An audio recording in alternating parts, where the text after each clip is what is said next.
The first time I read about the Forest of One was in an article which I was reading on my phone. When I came across the word Forest of One, I assumed it was an oxymoron or a paradox. I mean, words or phrases that are contradictory. A forest of one. So I didn't pay much attention to it. I kept reading, but along the line, I couldn't understand the message the writer was trying to convey. So I paused for a minute and decided to do what you will do. I checked Google for the Forest of One. What does it mean? When I checked Google, I was surprised that the Forest of One is a tree. In fact, this tree is a big symbol in Utah. That's a state in the United States of America. Utah adopted this tree as a symbol. I was fascinated. And then I kept reading to know more about the advantage this tree has, to even break the adage that says that a tree cannot make a forest, because already from the name Forest of One, a tree is making a forest. So I kept reading, and then I observed that the flat white trunk makes it quake at the slightest breeze available. But that was not the advantage it has. Now, the second thing I observed was that in summer, the leaves are green. In autumn, which is the transition of summer to winter, the leaves become golden yellow. All the leaves become golden yellow at the same time. And then in winter, all the leaves fall. Now, the change of all the leaves at the same time from green in summer to golden yellow in autumn signifies that it's an organism. It's just one tree with same genetical traits. Now, the aerial view of this tree, when you look at the aerial view of the golden fall, it's so beautiful. But that is not the advantage this tree has over other trees. So I kept reading, and then I observed that the root system is different from every other tree. From the root system, this Forest of One, Populus Tremuloides, extends its stem from the roots, and then it grows up to become the flat white trunks. Same nutrients flow through the root system. Same water flows through the root system. The advantage it has over other trees is the root system. The root system is horizontal, and the root system can germinate new stems to replace the old ones. In Utah, these trees cover 106 acres. You can do the math.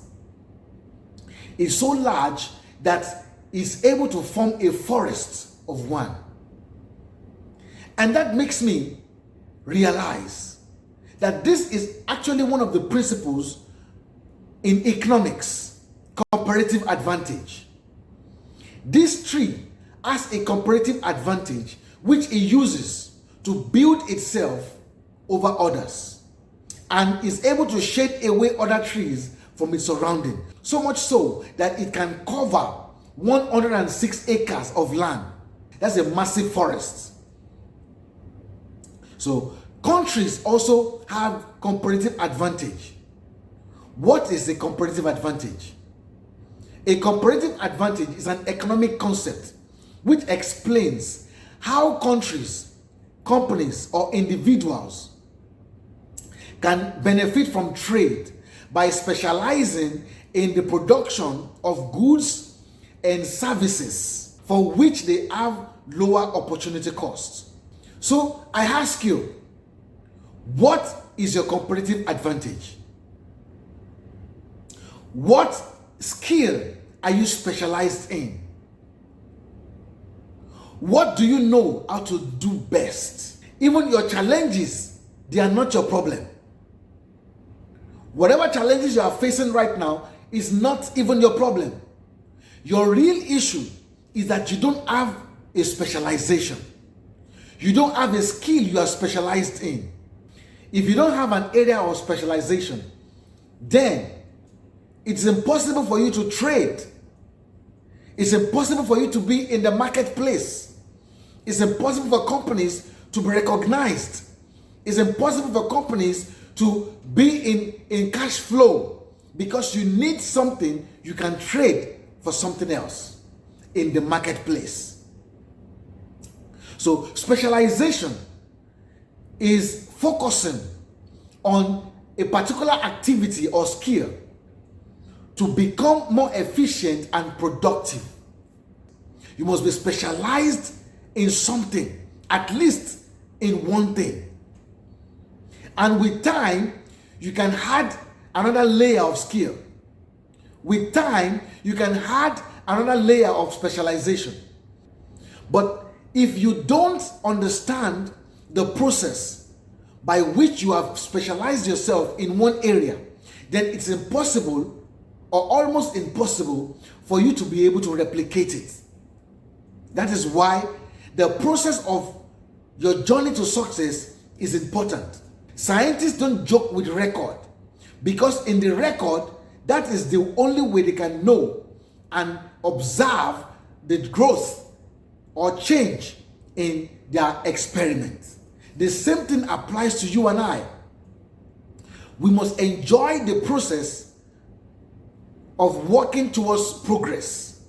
We must enjoy the process of working towards specialization, so that we can note the steps we are taking to acquire, to overcome challenges. Now, let me quickly take you through the steps to become or to develop specialization. It takes 3 steps: identify, acquire, and practice. So, number 1 is identify. You need to identify your interests.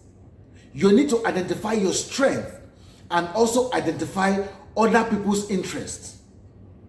Now, this is actually very important, because if you only identify your interests, then you may be serving only a small amount of population.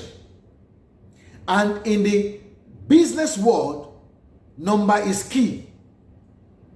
So for you to be able to serve a larger number of people with your specialty, with your specialization, with your skill or service, you need to understand and identify other people's interests. When you are able to locate and identify other people's interests, then you can zoom in on number 2, acquiring knowledge and skill on that interest. So the second thing you need to do is to acquire knowledge and skill. You need to bring yourself to the point of awareness. Awareness to the skill. Awareness to the knowledge that is needed. Now, acquisition of knowledge is good, but in itself is worth nothing. Jim Rohn says, don't let your learning lead to knowledge. You will become a fool. But let your learning lead to action. You will become wealthy. And that leads me to the last process of developing specialization or comparative advantage. Practice the knowledge you have acquired. So without practicing the knowledge you have acquired, it's worth nothing. So if you read a book in 1 month, and then you practice the principle written in that book for 6 months, is far much more better than reading 66 books in 1 year without practicing any principle. It's worth nothing. The Forest of One has delivered a powerful concept, which I believe you can use in your individual life, in your business, or in your organization.